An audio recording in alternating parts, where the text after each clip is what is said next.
Lecciones para la escuela sabática del primer trimestre de 2021. Isaías. Consolaos, pueblo mío. Lección 12 para el 20 de marzo de 2021. El deseado de todas las gentes. Los capítulos 59 a 61 de Isaías nos hablan de la tendencia humana al pecado y de sus consecuencias. También nos hablan de la tendencia divina al perdón y del plan de salvación. Igualmente, nos presentan el llamamiento universal al arrepentimiento, tanto por parte de Dios como por parte de su pueblo, e igualmente las consecuencias de rechazar este llamamiento.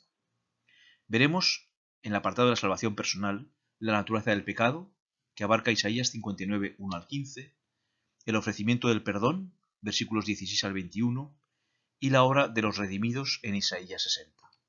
Por parte de la salvación universal, veremos el año de la buena voluntad, que se encuentra en Isaías 61, 1 al 3, y resaltaremos finalmente el día de venganza del versículo 2. Veamos cuál es la naturaleza del pecado. Pero vuestras iniquidades han hecho división entre vosotros y vuestro Dios, y vuestros pecados han hecho ocultar de vosotros su rostro para no oír.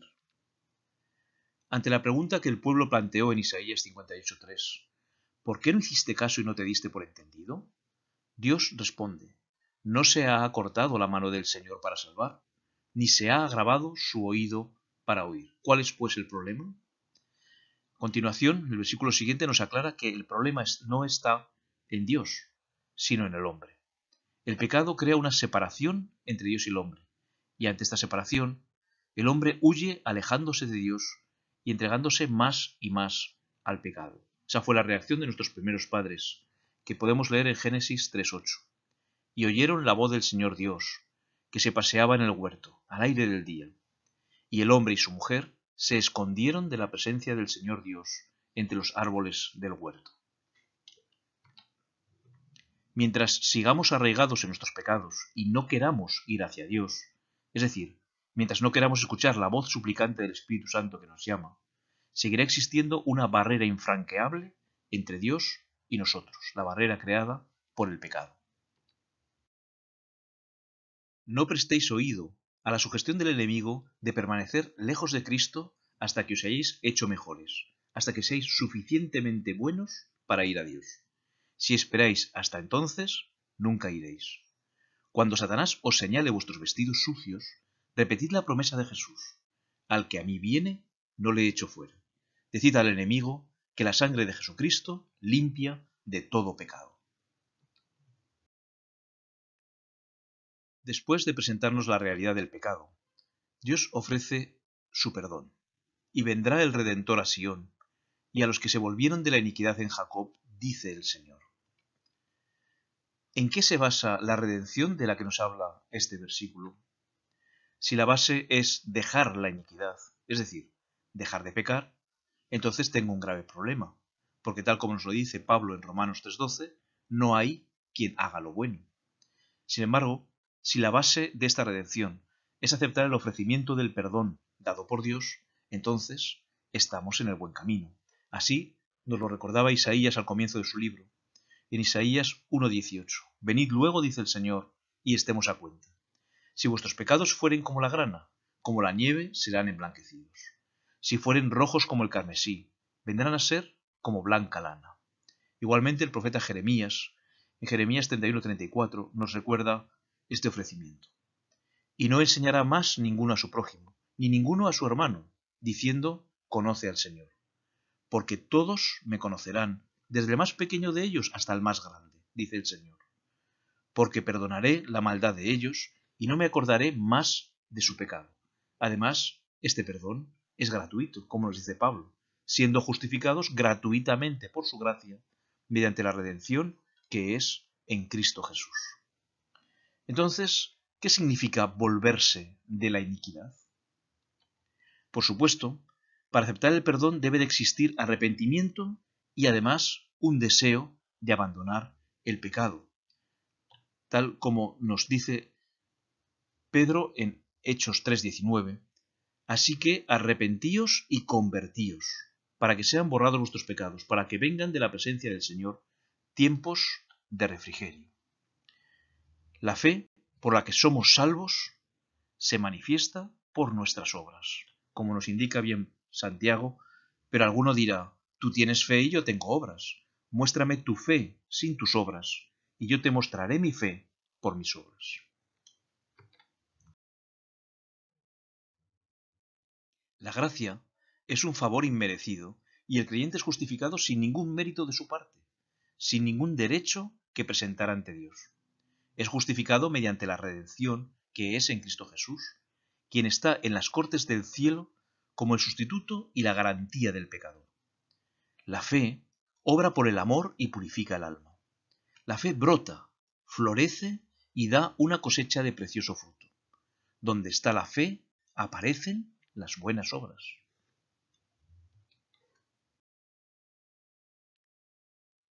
¿Y cuál es la obra que deben de hacer los redimidos? Isaías 63 nos dice, y andarán las naciones a tu luz, y los reyes al resplandor de tu nacimiento.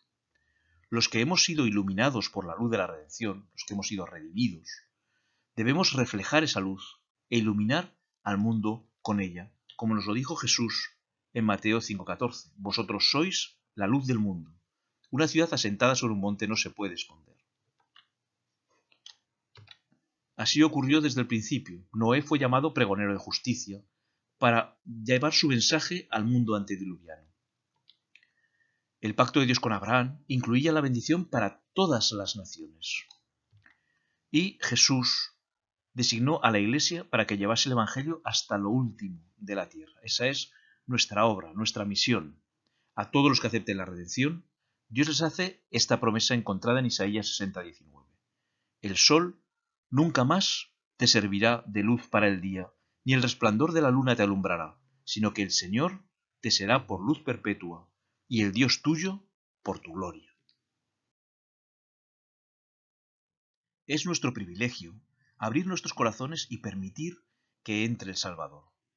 Alabémoslo por el resplandor de su presencia. Llevemos la luz del sol de su amor sobre nuestros rostros e introduzcámosla en nuestras palabras. Entonces su gozo estará en nosotros y nuestro gozo será completo. El capítulo 61 de Isaías comienza introduciéndonos la obra que haría el Mesías. ¿En qué consiste la obra del Mesías durante el año de la buena voluntad del Señor? Leemos Isaías 61, 1 al 3. El Espíritu de Dios el Señor está sobre mí, porque me ungió el Señor. Me ha enviado a predicar buenas nuevas a los abatidos, a vendar a los quebrantados de corazón, a publicar libertad a los cautivos y a los presos apertura de la cárcel, a proclamar el año de la buena voluntad del Señor y el día de venganza del Dios nuestro, a consolar a todos los enlutados, a ordenar que a los afligidos de Sión se les dé gloria en lugar de ceniza, óleo de gozo en lugar de luto, manto de alegría en lugar de espíritu angustiado, y serán llamados árboles de justicia, plantío del Señor para gloria suya. En resumen, la obra del año de la buena voluntad del Señor es predicar las buenas nuevas a los abatidos, vendar a los quebrantados de corazón, publicar libertad a los cautivos, publicar a los presos apertura de la cárcel, consolar a los enlutados, dar a los afligidos de Sión gloria en lugar de ceniza, óleo de gozo en lugar de luto, y manto de alegría en lugar de espíritu angustiado. Esa era la obra exclusiva de Jesús, porque Lucas nos presenta esto como la obra especial de Jesús. En Lucas 4, 16 al 21 podemos leer así. Vino a Nazaret, donde se había criado, y en el día de reposo entró en la sinagoga, conforme a su costumbre, y se levantó a leer. Y se le dio el libro del profeta Isaías, y habiendo abierto el libro, halló el lugar donde estaba escrito, y entonces leyó Isaías 61, 1 al 3, y enrollando el libro, lo dio al ministro, y se sentó. Y los ojos de todos en la sinagoga estaban fijos en él, y comenzó a decirles, hoy se ha cumplido esta escritura delante de vosotros.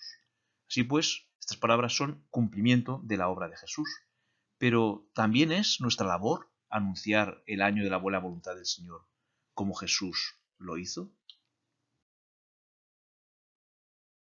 Andad humildemente con Dios y pedidle que os muestre claramente la senda del deber.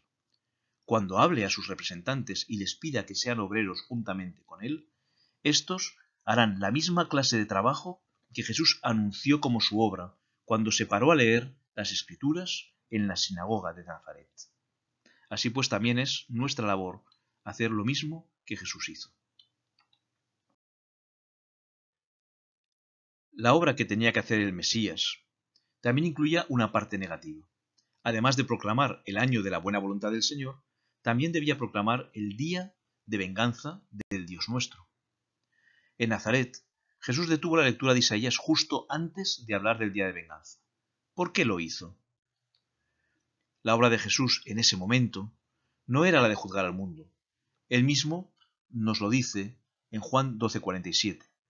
Al que oye mis palabras y no las guarda, yo no le juzgo, porque no he venido a juzgar al mundo, sino a salvar al mundo. La venganza debía de esperar.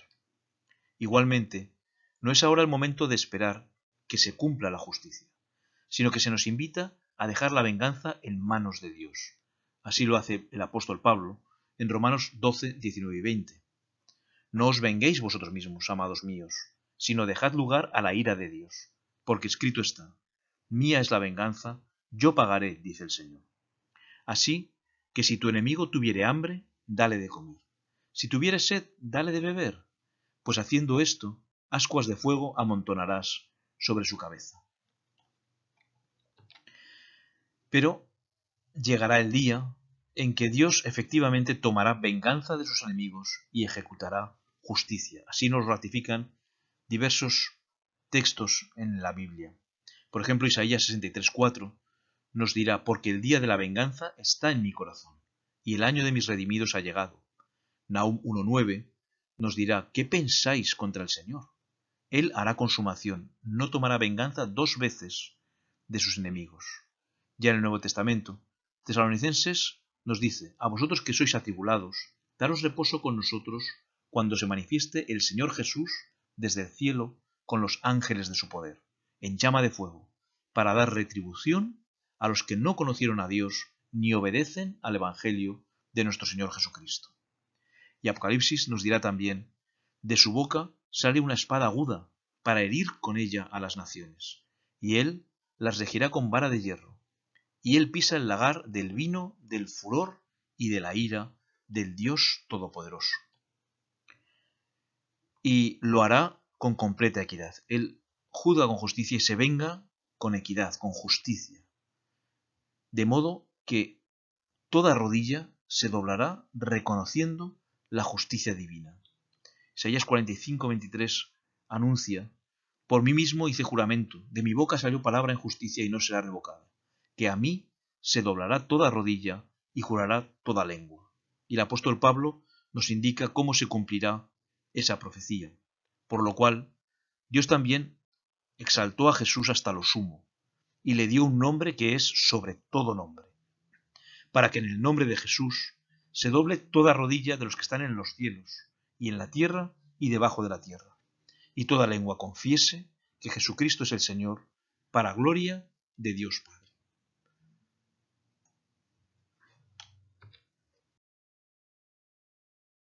¿Podrían acaso aquellos cuyos corazones están llenos de odio hacia Dios y a la verdad y a la santidad alternar con los ejércitos celestiales y unirse a sus cantos de alabanza? ¿Podrían soportar la gloria de Dios y del Cordero? No, no. Una vida de rebelión contra Dios los ha inhabilitado para el cielo. La pureza, la santidad y la paz que reinan allí serían para ellos un tormento. La suerte de los malos queda determinada por la propia elección de ellos. Su exclusión del cielo es un acto de su propia voluntad y un acto de justicia y misericordia por parte de Dios.